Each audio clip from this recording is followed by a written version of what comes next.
Dear students and dear friends, मैं विकास स्वागत करता हूं अपने चैनल पॉलिटिकल साइंस एसबीएम में। आइए आज हम पढ़ते हैं राजनीति विज्ञान का एक बेहद महत्वपूर्ण टॉपिक, जो कि आधुनिक राजनीतिक विचारकों के क्रम में आज का विचारक हमारा जॉन स्टुअर्ट मिल यानी जेएस मिल है।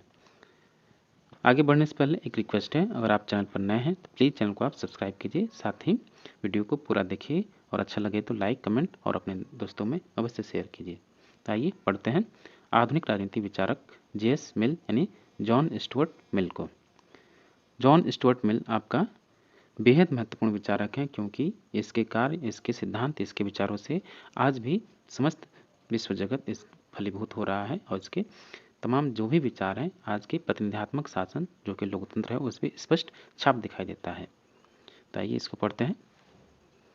जेएस मिल।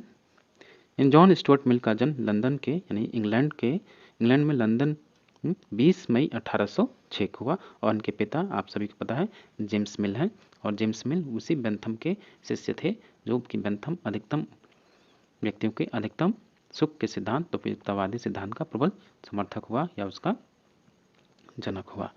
तो जेएस मिल के पिता जेम्स मिल और बेंथम ये तीनों ही उपयुक्तवादी हैं और व्यक्तिवादी हैं, यानी जितने भी उपयुक्तवादी विचारक हैं वो व्यक्तिवादी हैं। मिल उपयुक्तवाद का अंतिम समर्थक और व्यक्तिवाद का अग्रणी समर्थक है। स्वतंत्रता के महान विचारक मिल ने अपनी स्वतंत्रता संबंधी विचार किसमें दिए हैं? एस्से ऑन लिबर्टी, बेहद महत्वपूर्ण रचना। बार बार आपसे पूछा जाता है कि ऑन लिबर्टी पुस्तक के लेखक कौन है, तो जेएस मिल है और पुस्तक कब प्रकाशित हुई? 1859 में। मिल ने लोकतंत्र का जोरदार समर्थन किया। मिल ने महिलाओं के प्रतिनिधित्व का जोरदार समर्थन किया। मिल ने महिला संबंधी अपने विचार किसमें दिए? अपनी पुस्तक कंसिडरेशन ऑफ रिप्रेजेंटेटिव गवर्नमेंट, यानी एक पुस्तक आपकी हुई ऑन लिबर्टी जो कि 1859 में प्रकाशित हुई, और कंसिडरेशन ऑफ रिप्रेजेंटेटिव गवर्नमेंट 1861। मिल ने पहली बार कल्याणकारी राज्य का सैद्धांतिक आधार प्रतिपादित किया। मिल ने अहस्तक्षेपवादी राज्य के बजाय हस्तक्षेपवादी राज्य का समर्थन किया। मिल ने कल्याणकारी राज्य संबंधी विचार अपने प्रिंसिपल ऑफ पॉलिटिकल इकोनॉमी 1848 में प्रतिपादित किया। जेएस मिल जो है डी टॉकविले की रचना डेमोक्रेसी इन अमेरिका से प्रभावित था और साथ ही अगस्त कॉम्ट के विचारों से भी प्रभावित था। आइए इसके स्वतंत्रता संबंधी विचार को देखते हैं। इसकी रचना ऑन लिबर्टी जॉन मिल्टन की एक रचना है। एरोपैजिटिका इससे बेहद महत्वपूर्ण या इसके समान ही इसकी ऑन लिबर्टी की पुस्तक मानी जाती है, क्योंकि जॉन मिल्टन उस टाइम इंग्लैंड के बेहद महत्वपूर्ण विचारक थे और इसकी रचना उन्हीं के समतुल्य मानी जाती है। बड़े सम्मान के साथ लोग ऑन लिबर्टी को वहाँ पढ़ते और पढ़ाते हैं। और वॉल्टेयर भी स्वतंत्रता के समर्थक हैं। मिल की स्वतंत्रता का मूलभूत आशय विचार, अभिव्यक्ति व भाषण की स्वतंत्रता है। जो भी उसका स्वतंत्रता का सिद्धांत है वो विचार एवं अभिव्यक्ति की स्वतंत्रता से संबंधित है, और इसका वर्तमान विश्व में आप देख ही रहे हैं, इसी पे बात चल रही है, क्योंकि हमारे संविधान, भारतीय गणराज्य के संविधान में भी जो आपका अनुच्छेद 19 है इसी पर ज़्यादा फोकस किया है। भारतीय नागरिकों को मौलिक अधिकार के रूप में प्रदान किया गया है। मिल ने विचार एवं अभिव्यक्ति की स्वतंत्रता को निरपेक्ष माना है। मिल के अनुसार प्रत्येक प्रकार का प्रतिबंध बुरा है, यानी कहता है कि जितने भी प्रतिबंध हैं इन प्रत्येक प्रकार का प्रतिबंध बुरा है। प्रतिबंधों का अभाव ही स्वतंत्रता है, यानी व्यक्ति के जीवन में राज्य के कम से कम, यानी जितना अधिक उसके कम से कम प्रतिबंधों का अभाव होगा उसकी व्यक्ति की स्वतंत्रता उतनी अधिक होगी। इसलिए कहता है प्रतिबंधों का अभाव ही स्वतंत्रता है। मिल की स्वतंत्रता की संकल्पना नकारात्मक स्वतंत्रता की संकल्पना है। नकारात्मक स्वतंत्रता वह है इसके द्वारा राज्य के द्वारा व्यक्ति के जीवन में कम से कम हस्तक्षेप किया जाना नकारात्मक स्वतंत्रता है। यानी इसमें ये कहा जाता है कि राज्य को व्यक्ति के मामले में किसी भी प्रकार का हस्तक्षेप नहीं करना चाहिए, सिवाय बाह्य सुरक्षा, आक्रमण के समय और उसकी सुरक्षा, और बाह्य सुरक्षा से सुरक्षा देना और न्याय, तीन ही कार्य राज्य के। एक तो नागरिकों की रक्षा करना किससे? बाह्य आक्रमण से, और आंतरिक मामलों में भी रक्षा करना और न्याय, तीन ही कार्य। बाकी इसके अलावा राज्य को व्यक्ति के मामले में किसी प्रकार का हस्तक्षेप नहीं करना चाहिए। व्यक्ति अपने शरीर व मन का स्वामी है, ये भी इंपॉर्टेंट कोट है। मिल के अनुसार स्वतंत्रता का हनन सबसे अधिक राज्य या सरकार नहीं बल्कि बहुमत समाज करता है, यानी जो लोग बहुमत में हैं वही सबसे ज़्यादा स्वतंत्रता का हनन करते हैं, क्योंकि इसका मानना है कि बहुमत समाज में अल्पसंख्यकों की बात नहीं सुनी जाती है। तो इसलिए कहा इसने लोकतंत्र को कि लोकतंत्र आपका majority tyranny of majority over minority का शासन है, यानी बहुमत का अल्पतंत्र पर तानाशाही है लोकतंत्र। जेएस मिल ने अपने निबंध में लिखते हुए कहा कि स्वतंत्रता प्रतिबंधों का अभाव है लेकिन विधि का अभाव नहीं, क्योंकि वो संवैधानिक शासन का समर्थक है, उदारवादी है और व्यक्तिवादी भी है। मिल ने व्यक्ति को विवेकशील और तार्किक मानते हुए कहा है कि व्यक्ति को विचारों की स्वतंत्रता है, अभिव्यक्ति की स्वतंत्रता है उसे, और समूह बनाने की स्वतंत्रता और कार्य करने की भी स्वतंत्रता है। और ये आप भारतीय संविधान के अनुच्छेद 19 के अंतर्गत आप इसको देख सकते हैं। और जितने भी स्वतंत्रता के अधिकार हैं ये भारतीय संविधान में नागरिकों को मौलिक अधिकार के रूप में प्रदत्त किया गया है। इनमें से सर्वाधिक बल वह विचार एवं अभिव्यक्ति की स्वतंत्रता पर बल देता है। उसके अनुसार किसी भी व्यक्ति को समूची सभ्यता के विरोध में बोलने का अधिकार है और किसी व्यक्ति की अभिव्यक्ति का दमन इस आधार पर नहीं किया जा सकता कि उसके विचार अन्य से अलग हैं। मिल ने अभिव्यक्ति की स्वतंत्रता का समर्थन करते हुए कहा है कि प्रत्येक व्यक्ति अपने विचार अभिव्यक्त करे, क्योंकि आज तक कोई पूर्ण विचार या पूर्ण सत्य नहीं प्राप्त हो सका है, इसलिए विचार विमर्श को बढ़ावा देने की आवश्यकता है। उसके अनुसार यदि कोई व्यक्ति यह दावा करने लगे कि इसका विचार एकमात्र सत्य है तो गलत है। निरपेक्ष है तो यह स्वतंत्रता के लिए खतरा बन जाता है, क्योंकि विरोधी विचारों को दमित करने का प्रयास किया जाता है। मिल ने विचार और अभिव्यक्ति की निरपेक्ष स्वतंत्रता का समर्थन किया है, जिसका अभिप्राय है कि विचार और व्यक्ति की स्वतंत्रता पर किसी भी प्रकार का प्रतिबंध नहीं लगाना चाहिए, और यदि कोई व्यक्ति दूसरे के विचारों से असहमत है तो उस व्यक्ति के विचार का दमन नहीं किया जा सकता। उसका प्रसिद्ध कथन है कि प्रत्येक व्यक्ति अपने मन और शरीर का स्वामी है, इसलिए व्यक्ति के विचारों पर समाज और राज्य का किसी प्रकार का नियंत्रण संभव नहीं है। स्वतंत्रता के पक्ष में क्या कहता हो? मिल स्वतंत्रता का सिद्धांत जो मिल की पुस्तक है ऑन लिबर्टी में जिस स्वतंत्रता का समर्थन किया है उसका आधार सुख के सिद्धांत है। उसका मानना है कि विभिन्न व्यक्तियों को विभिन्न कार्यों से सुख की प्राप्ति होती है, अतः उनके सुख में अधिकतम वृद्धि करने के लिए उन्हें अधिकतम स्वतंत्रता प्राप्त होनी चाहिए, बशर्ते कि उनके कार्यों से दूसरों के सुखों में किसी प्रकार की बाधा न पड़े। शर्त क्या रखता है स्वतंत्रता पर प्रतिबंध लगाया जा सकता है जब आप दूसरे की समानता का या स्वतंत्रता का हनन करते हैं। जैसे एक तो जो सुरक्षा में लगे हैं सिपाही या सेना के जवान, उनकी स्वतंत्रता को भी बाधित किया जा सकता है, और देश में जब बाह्य आक्रमण हो तो उस समय भी नागरिकों की स्वतंत्रता पर भी प्रतिबंध लगाया जा सकता है, जैसे अनुच्छेद भारतीय संविधान में अनुच्छेद 352 और 356 के तहत प्रतिबंध लगाया जाता है। तो क्या है स्वतंत्रता का महत्व? मिल दो प्रकार की स्वतंत्रता की बात करता है, एक स्वविषयक और एक परविषयक, यानी एक व्यक्ति की स्वयं से संबंधित स्वतंत्रता और दूसरों से संबंधित स्वतंत्रता की बात करता है।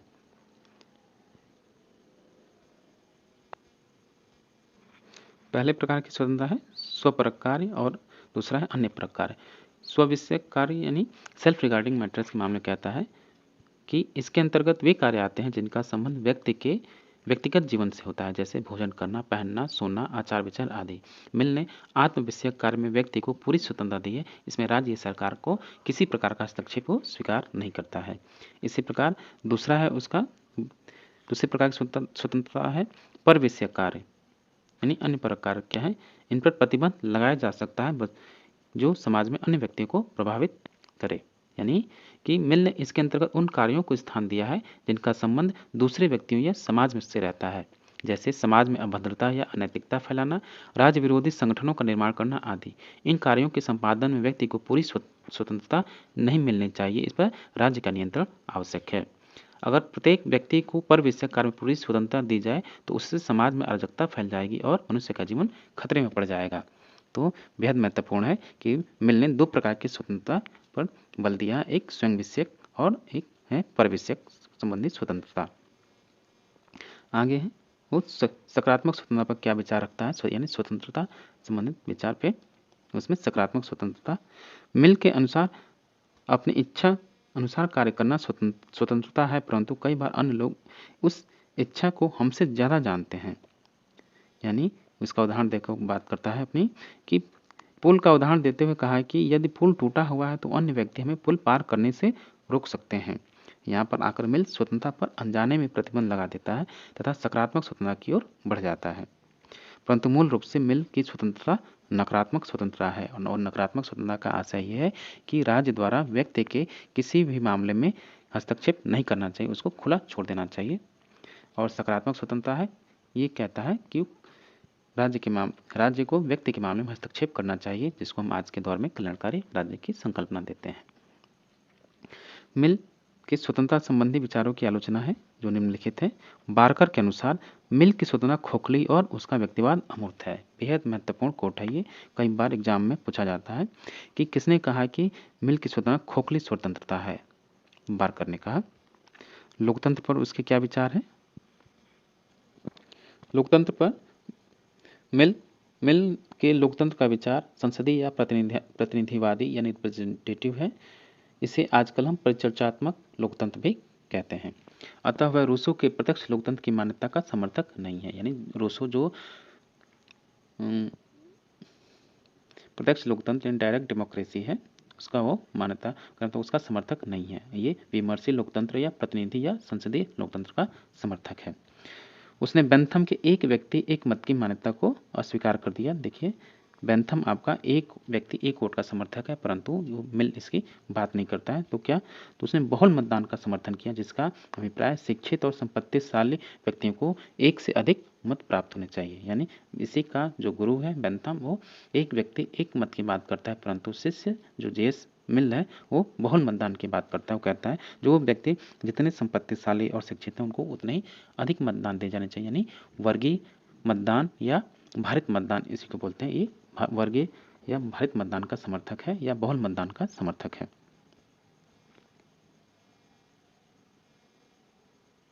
इसलिए मैकफर्सन ने मिल के लोकतंत्र को उदारवादी लोकतंत्र के विकासात्मक मॉडल में रखा है। वेपर के अनुसार उसने मतदान को एक अच्छा कर्तव्य कहा है। व्यक्ति को मतदान करते समय न्यायाधीश की भांति कार्य करना चाहिए। ऐसे व्यक्ति को मत देना चाहिए जो समूची सभ्यता के लिए लाभदायी हो। अनिच्छुक लोकतंत्रवादी, देखिए आ गया कि वेपर ने मिल को अनिच्छुक लोकतंत्रवादी कहा है। वेपर क्या कहता है? मिल अनिच्छुक लोकतंत्रवादी है। और खोखली स्वतंत्रता का समर्थक कौन कहता है? तो अर्नेस्ट बारकर कहता है। अतः मिल ने पहली बार प्रतिपादित किया कि एक लोकतांत्रिक शासन प्रणाली के लिए एक लोकतांत्रिक समाज अनिवार्य है। सच्चा लोकतंत्र बनाम झूठा लोकतंत्र, गुणात्मक लोकतंत्र की बात करता है वो। मिल ने एक व्यक्ति एक मत और बहुमत के शासन की संकल्पना को झूठा लोकतंत्र कहा है। उसके अनुसार सच्चा लोकतंत्र निम्नलिखित है। लोकतंत्र में बुद्धिमान और गुणी व्यक्तियों का सम्मान किया जाना चाहिए, इसलिए उसने लॉर्ड सभा को बनाए रखने का समर्थन किया। इसने लॉर्ड सभा को बनाए रखने का समर्थन किया, लेकिन एडमंड बर्ग इसको समाप्त करने का समर्थक है। वह खुले मतदान का समर्थक है। याद रखिए, गुप्त मतदान का समर्थक नहीं है, खुले मतदान का समर्थक है। वहीं बेंथम गुप्त मतदान का समर्थक, एक व्यक्ति एक वोट का समर्थक है। और मिल खुले मतदान और वर्गीय भारित या अनुपातिक मतदान का समर्थक है। इसी प्रकार उसने अनुपातिक प्रतिनिधित्व का समर्थन किया, जिससे अल्पसंख्यकों का भी प्रतिनिधित्व सुनिश्चित हो सके। बहुल मतदान का समर्थन करते हुए पढ़े लिखे संपत्तिशाली व्यक्तियों को 5 वोट देने का समर्थन किया इसने। जो पढ़े लिखे और संपत्तिशाली व्यक्ति हैं वो अधिकतम 5 वोट दे सकते हैं। मिल महिलाओं के मताधिकार का सबसे बड़ा समर्थक था। उसने महिलाओं को भी प्रतिनिधित्व के अधिकार का समर्थन किया। उसने यह विचार अपनी रचना द सब्जेक्शन ऑफ विमेन में दिया, जो कि 1869 में प्रकाशित हुई। वह सांसदों के वेतन का समर्थक नहीं था, लेकिन वर्तमान में देख लीजिए लोग एकदम बहुत ज़्यादा अब सांसद जो और विधायक आपके बहुत मोटी रकम के रूप में वेतन या मेहनताना लेते हैं। आनुपातिक प्रतिनिधित्व के सिद्धांत का जन्मदाता हेयर को माना जाता है। लोकतंत्र एवं स्वतंत्रता के बीच संबंध। मिल अपने मित्र डी टॉकवेले की रचना डेमोक्रेसी इन अमेरिका से बहुत अधिक प्रभावित थे। डी टॉकविले ने लिखा है कि अमेरिका में लोकतांत्रिक शासन के बावजूद व्यक्तियों की स्वतंत्रता का दमन हो रहा है। उनके अनुसार अमेरिका में बहुमत पर निरंकुशता व्याप्त है, टिरानी ऑफ मेजॉरिटी ओवर माइनॉरिटी। मिल ने टॉकविले के विचारों को पूर्णतः स्वीकार करते हुए कहा कि लोकतांत्रिक शासन में सभी की स्वतंत्रता की गारंटी नहीं है। लोकतांत्रिक शासन प्रणाली में सभी की स्वतंत्रता प्रदान नहीं किया जा सकता। विशेष तौर पर लोकतांत्रिक शासन में समाज का शिक्षित गरीब लोगों का प्रभाव बढ़ जाता है और वे पढ़े लिखे संपत्तिशाली व्यक्तियों की स्वतंत्रता के लिए खतरा बन जाते हैं। मिल का उपयुक्ततावाद। मिल को पहला व्यक्तिवादी और अंतिम उपयुक्ततावादी कहा जाता है। पहला उपयुक्तवादी इसलिए कि उसने व्यक्ति के व्यक्तित्व के विकास का जोरदार समर्थन किया। अंतिम उपयुक्ततावाद इसलिए कि उसने अपने विचारों का आरंभ उपयुक्ततावाद से किया, परंतु उसने उपयुक्ततावाद में संशोधन कर दिया।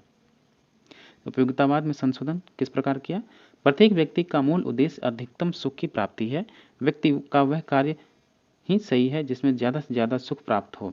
जो भी चीज़ सुख प्रदान करे वह उपयोगी है। राज्य का सुख अधिकतम लोगों का अधिकतम सुख है। मिल ने भी उदारवाद की व्याख्या उपयुक्तवादी सिद्धांत के आधार पर की। अतः मिल ने भी यह माना कि व्यक्ति के जीवन का मूल उद्देश्य ज़्यादा से ज़्यादा सुख प्राप्त करना है, परंतु उसने बेंथम के विचारों को संशोधन कर दिया, क्योंकि बेंथम ने कहा कि सुख मात्रात्मक होता है, ये शारीरिक होता है, इसलिए सुख की ज़्यादा से ज़्यादा मात्रा प्राप्त करनी चाहिए।